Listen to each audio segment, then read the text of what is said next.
আল্লাহর কাছে সবচাইতে পছন্দের হলো ফজরের 2 রাকাত সুন্নাত নামাজ। আল্লাহু আকবার বলেন। ফজরের 2 রাকাত সুন্নাত এত এত পছন্দের, এই জন্য আমার নবী জীবনে কখনো ফজরের 2 রাকাত সুন্নাত নামাজ ত্যাগ করেন নাই। আমার নবীর জীবনে 4টা জিনিস কখনো ত্যাগ করেন নাই। জোরে বলুন কয়টা জিনিস? হযরতে হাফসা রাদিয়াল্লাহু তাআলা আনহা হতে বর্ণিত, তিনি বলেন আমার নবী 4টা জিনিস কখনো ত্যাগ করেন নাই। ডাক দিয়া কই 4টা জিনিস কি? এই 4টা জিনিস হলো, 1 নম্বর হলো আমার নবী কখনো আশুরার রোজা ত্যাগ করেন নাই। সুবহানাল্লাহ জোরে বলেন। 2 নম্বরে কি? 2 নম্বর হলো আমার নবী কখনো রমজানের শেষ দশকে ইতিকাফকে মিস করেন নাই। 3 নম্বরে কি? 3 নম্বরে হলো আইয়ামে বীজের প্রত্যেক মাসে 13 তারিখ, 14 তারিখ, 15 তারিখ 3টা রোজা আছে চন্দ্র মাসের, এই 3টা রোজা আমার নবী কখনো ত্যাগ করেন নাই। 4 নম্বরে হলো আমার নবী কখনো ফজরের 2 রাকাত সুন্নাত ত্যাগ করেন নাই। জোরে বলুন সুবহানাল্লাহ। মুসলমান ভাইরা আমার, আল্লাহর হাবিব বলেন যদি কোনো ব্যক্তি ফজরের নামাজের সুন্নাত মিস হয়ে যায়, মুসলমান ভাইরা আমার দেখবেন জোহরের 4 রাকাত সুন্নতে মুআক্কাদা আছে, নামাজের আগে আছে না নাই বলেন? 4 রাকাত সুন্নতে মুআক্কাদা যদি আপনি ছেড়ে দেন আপনি গুনাহগার হয়ে যাবেন। এই 4 রাকাত সুন্নত যদি আপনি প্রথমে না পড়তে পারেন, নামাজের পরে আপনি পড়তে পারবেন। আসরের 4 রাকাত সুন্নত আছে, এই 4 রাকাত সুন্নত হলো সুন্নতে জায়েদা। আপনার যদি ইচ্ছা হয় আপনি পড়ার, আপনি পড়তে পারবেন, যদি ছেড়ে দেন গুনাহগার হবেন না। মুসলমান ভাইয়েরা আমার, মাগরিবের নামাজের আগে কোনো সুন্নত নাই, এশারের নামাজের আগে 4 রাকাত সুন্নত আছে। এই 4 রাকাত সুন্নত ও সুন্নতে জায়েদা পড়লে আপনার সওয়াব, যদি না পড়েন কোনো গুনাহ নাই।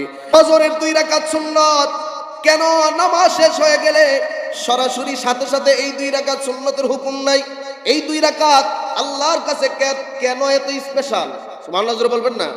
আল্লাহর কাছে এই 2 রাকাত নামাজের কেন এত স্পেশাল মর্যাদা?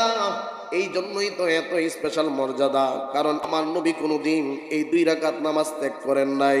পৃথিবীর শুরু থেকে শেষ পর্যন্ত যত স্বর্ণ উৎপাদন হবে, পাহাড় সমপরিমাণ স্বর্ণ যদি হয়ে যায়, পৃথিবীর প্রথম থেকে শেষ পর্যন্ত যত স্বর্ণ হয়, ওই স্বর্ণগুলির যত দাম, তার চাইতে ফজরের 2 রাকাত সুন্নতের দাম বেশি। 2 রাকাত সুন্নতের দাম এত বেশি। ফজরের 2 রাকাত সুন্নত যদি মিস হয়ে যায়, এখানে মাসালাটাও বলে দেই। অনেকে আমরা ঘুম থেকে উঠতে উঠতে আস্তে আস্তে একটু দেরি হয়ে যায়, আবার অনেকে অসুস্থ, নিয়মিতভাবে ফজরের নামাজের জামাত এসে আমরা পাচ্ছি না। আল্লাহর হাবিব বলেন ফজরের নামাজের পরে সূর্য ওঠার আগে কোনো নামাজ নাই।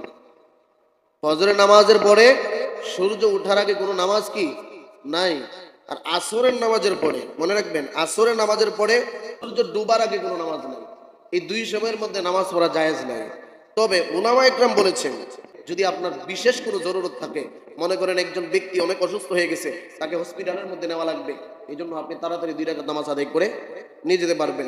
আপনি নিজে অসুস্থ হয়ে গেছেন, আপনি বসে থাকতে পারবেন না এতক্ষণ, তখন আপনার জন্য এই 2 রাকাত নামাজ পড়া তখন জায়েজ আছে। এটা আমাদের মাযহাবের মত।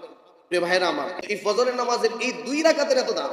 আল্লাহর হাবিব সাল্লাল্লাহু আলাইহি সাল্লাম নিজের ঘরের মধ্যে এই 2 রাকাত নামাজ পড়তেন। কোথায় পড়তেন? এই হাদিস সম্ভবত আপনারা শুনছেন না, শুনে নেন, এটাই বিশুদ্ধ মত। আল্লাহর হাবিব নিজের ঘরের মধ্যে 2 রাকাত নামাজ আদায় করতেন। 2 রাকাত নামাজ আদায় করার পরে প্রথম রাকাতে আমার নবী পড়তেন কুল ইয়া আইয়ুহাল কাফিরুন। আল্লাহর হাবিব সাল্লাল্লাহু আলাইহি ওয়াসাল্লাম হুজরা মুবারকের মধ্যে ফজরের নামাজের 2 রাকাত সুন্নাত নামাজ আদায় করতেন।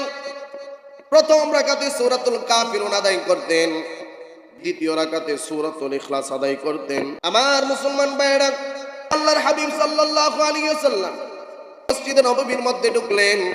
ঢোকার পরে আল্লাহর হাবিব সাল্লাল্লাহু আলাইহি ওয়াসাল্লাম দেখতে পাচ্ছেন একজন সাহাবী আস্তে আস্তে করে নামাজের মধ্যে এমন সুরে আপনারা পড়বেন।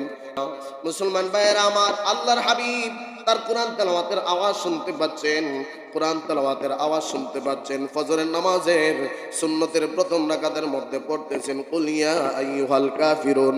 আল্লাহর হাবিব সাহাবীদেরকে ডাক দিয়া কয়, সাহাবীরা রে, আল্লাহর এই বান্দা যে কুল ইয়া আইয়ুহাল কাফিরুন পড়তেছে, আল্লাহ তাআলার সাথে বান্দার সম্পর্কটা গভীর হয়ে গেছে।